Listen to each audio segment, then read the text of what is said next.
மறுபாதி கதவு நானடி பார்த்து கொண்டே பிரிந்திருந்தோம் சேர்த்து வைக்க காத்திருந்தோம் ஒரு பாதி கதவு நீயடா மறுபாதி கதவு நானடா தாழ் திறந்தே காத்திருந்தோம் காற்று வீச பார்த்திருந்தோம் நீ என்பதே நான் தானடி நான் என்பதே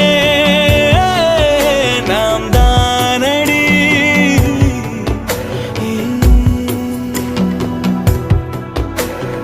ஒரு பாதி கதவு நீயடி மறுபாதி கதவு நான்